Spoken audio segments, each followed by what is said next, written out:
Hello everyone, here I'm back with another video lecture और आज हम जिस चीज़ को डिस्कस कर रहे हैं वो है हमारे पास बेसिकली ये कि हम किस तरह से कुछ फैक्टर्स हैं जिस पे हम ये कहते हैं कि मोबिलाइजेशन हमारे पास डिपेंड कर गया, ठीक है, जिसमें पोजीशनिंग आगे स्टेबलाइजेशन आ जाती है हमारे पास, ठीक है। तो जब मेन हमारे पास चीज़ आ जाती है वो पोजीशनिंग स्टेबलाइजेशन है, फिर आगे कुछ और फैक्टर्स हैं जिनमें ट्रीटमेंट फोर्स है, डायरेक्शन ऑफ द फोर्स है, ठीक है। ये हम आहिस्ता आहिस्ता डिस्कस करते हुए जाते हैं, ठीक है। Start from the very first, that is positioning and stabilization, ठीक है। बेसिकली पोजीशनिंग और स्टेबलाइजेशन ये है कि सबसे पहले जो पोजीशनिंग होनी चाहिए, पेशेंट की मोस्ट कंफर्टेबल पोजीशन होनी चाहिए, ठीक है। पेशेंट फुली रिलैक्स्ड हो, उसको कोई भी इशू ना आ रहा हो, वो मतलब उसका अपनी relaxation, self satisfaction, self comfortable होना चाहिए। उसके साथ साथ उसके जो मसल्स हैं जो क्रॉस कर रहे हैं उन जॉइंट्स को, जिस एरिया पे आपने मोबिलाइजेशन परफॉर्म करनी है उसके एसोसिएटेड जॉइंट्स पे, ठीक है। फॉर एग्जांपल अगर आप शोल्डर पे करा रहे हैं तो आपके एल्बो पे, आपके नेक के मसल्स, ये सारे रिलैक्स होने चाहिए ताकि पेशेंट की हम इजीली मोबिलाइजेशन शोल्डर पे परफॉर्म करा सके, ठीक है। इसी तरह उन्होंने ये बात की है कि अप्रोप्रिएटली यूज प्रायर टू और बिटवीन द मोबिलाइजेशन टेक्निक्स, कुछ इनहिबिशन टेक्निक्स है जिनको हम कहते हैं कि हमें अच्छे से अप्रोप्रिएटली यूज करें अगर प्रायर या बिटवीन मोबिलाइजेशन टेक्निक्स, तो वो भी रिलैक्सेशन के लिए काफ़ी हेल्पफुल होती है, ठीक है।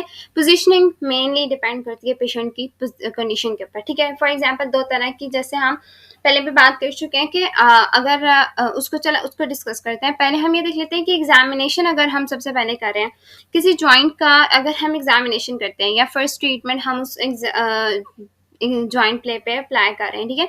इनिशियली हम परफॉर्म करते हैं रेस्टिंग पोजीशन में, ठीक है, उस पोजीशन की, और वो रेस्टिंग पोजीशन होती है जिसमें उस जॉइंट की ग्रेटेस्ट या आप कह सकते हैं ग्रेटेस्ट कैप्सूल उसकी लेग्जिटी पॉसिबल होती है, ठीक है। फॉर एग्जांपल अगर सिंपल सी एक मैं बात बोलती हूँ कि एग्जामिनेशन जो होती है हमारे पास जॉइंट प्ले का, वो ये होता है कि बेसिकली एग्जामिनेशन या जॉइंट प्ले का एग्जामिनेशन या इनिशियली फर्स्ट ट्रीटमेंट आप ये बात कर सकते हो कि परफॉर्म करते हैं हमने। अच्छा, अब ये उन्होंने बात की है कि आप फॉर एग्जांपल हम कहते हैं ना कि हम मोस्ट कॉमनली अगर हम कहते हैं कि जॉइंट प्ले के एग्जामिनेशन या हमने अगर पेशेंट को इनिशियली ट्रीटमेंट देना है तो हम सबसे पहले जो ग्रेड चूज करते हैं ना वो हमारे पास ग्रेड 2 होता है, ठीक है। हम ये इसलिए बेसिकली कर लेते हैं, एक तो हमारे पास पेशेंट को डैमेज ना हो अगर हम एकदम से स्ट्रॉन्ग फोर्स दे रहे हैं, और दूसरा हमें आइडिया हो जाए कि हमने पेशेंट को किस ग्रेड में लेके जाना है। फॉर एग्जाम्पल हमने उसको ग्रेड 2 में रखना है, हमने उसको ग्रेड 1 में रखना है, या हमने उसको ग्रेड 3 पे ट्रांसफर करना है, ठीक है। ये हमारे पास बेसिकली हमें ग्रेड 2 बता देता है, और दूसरा ये ग्रेड 2 इतना ज़्यादा एग्रेसिव नहीं होता तो ये पेशेंट को इतना ज़्यादा डैमेज भी नहीं दे रहा होता, ठीक है। ये हमारे पास कुछ आ जाते हैं मेन एग्जामिनेशन का तरीका है, और यही बेसिकली बात है पोजीशनिंग के ऊपर भी, ठीक है। अगर तो आप कहते हैं ना कि ग्रेड 2 की जो पोजीशनिंग और स्टेबलाइजेशन का मेथड है वो भी इसलिए ईजी है कि ताकि हमारे पास पेशेंट की रिलैक्सेशन भी ज़्यादा से ज़्यादा हो और पेशेंट को डैमेज भी मिनिमम हो, ठीक है, और पेशेंट के कैप्सूल की लेंसिटी भी ज़्यादा हो।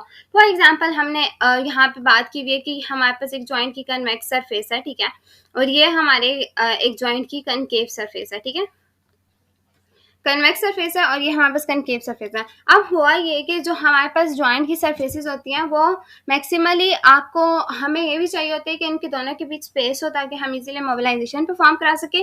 और जो इसके अराउंड, जैसे इस ऑरेंज मार्क से मार्क हुआ हुआ है, ठीक है, ये जिस तरह से ये कैप्सूल है, ठीक है, फॉर एग्जाम्पल इसको हम प्रिटेंड करते हैं कि ये हमारे पास एक कैप्सूल है, तो अगर आप ये बात करते हैं कि ये कैप्सूल है तो इसने सारा कवर किया हुआ है। अब इसकी हमें ग्रेटर लेग्जिटी चाहिए ताकि हम इजीली मोबिलाइजेशन परफॉर्म कर सके, तो हमें एक ऐसी पोजीशन चाहिए होती है जिसमें इस कैप्सूल की लेग्जिटी बहुत ज़्यादा होनी चाहिए, ग्रेटेस्ट होनी चाहिए, अपनी टॉप मोस्ट जितनी उसकी लेग्जिटी पर है ना प्रेजेंट उतनी होनी चाहिए। इन सम केसेस ये पोजीशन जो होती है यूज होती है is the one in which the joint is सबसे कम से कम पेनफुल और जॉइंट, ठीक है। आहिस्ता आहिस्ता हम प्रोग्रेस करते हैं ट्रीटमेंट को और जॉइंट की पोजीशनिंग पे, ठीक है। अच्छा, एक चीज़ बीच में रह गई है, ठीक है, वो ये थी कि हमारे पास जो था ना पोजीशन, हम बात करते दो तरह की पोजीशनिंग पे या रेस्टिंग पोजीशंस पे, ठीक है। वो ये थी कि जो सबसे फर्स्ट वाली पोजीशन है वो ये है कि एक रेस्टिंग पोजीशन होती है, एक एक्चुअल रेस्टिंग पोजीशन होती है। ये मैनुअल थेरेपी के मेन कॉन्सेप्ट से ये बहुत डिटेल में आगे आपको पता चल जाएंगी, ठीक है। सबसे पहले जो एक्चुअल रेस्टिंग पोजीशन होती है बेसिकली वो ये होती है कि हमारे पास कुछ स्टैंडर्ड पोजीशंस होती है हर जॉइंट की, ठीक है, और हम उस पर रख के पेशेंट की परफॉर्म करवा सकते हैं मोबिलाइजेशन, ठीक है। बट समटाइम्स पेशेंट की पैथोलॉजी हमें वो अवेलेबल रेंज ही नहीं दे रही होती है। समटाइम्स ऐसा होता है कि हम पेशेंट को दे ही नहीं सकते, वो इतना पेनफुल होती है उसको वो पोजीशन कि हम परफॉर्म नहीं करा सकते। तो हम ऐसे करते हैं कि हम एक पोजीशन यूज करते हैं जिसको हम कहते हैं एक्चुअल रेस्टिंग पोजीशन, जो मोस्ट मॉडिफाइड पोजीशन होती है, ठीक है। आप ऐसे कह सकते हो कि थेरेपिस्ट वो खुद से क्रिएट करता है, खुद से मॉडिफाई करता है उस पोजीशन को, कि उसको हमने किस तरह से अप्लाई करना है, ठीक है। ये हमारे पास दो पोजीशनिंग होंगी, ठीक है। उसको एक्चुअल रेस्टिंग पोजीशन कहा जाता है, ठीक है। अब उन्होंने नेक्स्ट बात जो की हुई है वो ये की हुई है, in some cases the position of the use is the one in which the joint is at least सबसे कम से कम पेनफुल हो, ठीक है। दूसरा आपका ये कि जब आप पोजीशन ट्रीटमेंट जो प्रोग्रेस करते हो तो जॉइंट की पोजीशन जो होती है एट और near the end of the available range होनी चाहिए, ठीक है, prior to the application of mobilization force, ठीक है। Near the end of the available range या प्रायर टू द एप्लीकेशन, ठीक है। उन्होंने कहा जब आपने क्या करना है कि अवेलेबल रेंज जहाँ तक उसकी रेंज है वहां तक आपने लेके जाना है, फिर आपने ट्रीटमेंट को स्टार्ट करना है। This places the restricting tissues in its most lengthen position, या इसकी वजह ये है कि एक तो यहाँ पे लेंथन पोजीशन आ जाती है, ठीक है। जब आप अवेलेबल रेंज है जितनी उस पेशेंट की अवेलेबल रेंज है वहाँ के एंड तक लेके जाते हैं तो क्या होता है कि आपकी रेजिस्टिंग टिश्यूज की जो पोजीशन है वो मोस्टली लेंथन पोजीशन में वो मसल्स चले जाते हैं, टिश्यूज चले जाते हैं। Where the stretch force can be more specific and effective, जहाँ पे वहाँ पे स्ट्रेच फोर्स बहुत ज्यादा इफेक्टिव और स्पेसिफिक हो जाती है, ठीक है। तो ये चीज उन्होंने बताई हुई है कि हमारे पास स्ट्रेच फोर्स मोस्ट इफेक्टिव और तब होती है जब आप near the end of the available range तक आप ले जाते हैं, ठीक है। Firmly and comfortably stabilize one joint partner, usually the proximal bone, ठीक है। proximal bone को हम usually क्या करते हैं कि stabilize कर देते हैं। a belt, one of the therapist hand, और कोई assistant hold कर रहा होता है किसी part को, ठीक है। ये सारी चीजें जो होती हैं basically stabilization कर देती हैं। या तो therapist अपने किसी हाथ से कर सकता है, बेल्ट की मदद से भी आप जो होती है स्टेबलाइजेशन दे सकते हैं, कोई असिस्टेंट जो है वो कोई होल्ड कर ले पेशेंट को, ठीक है।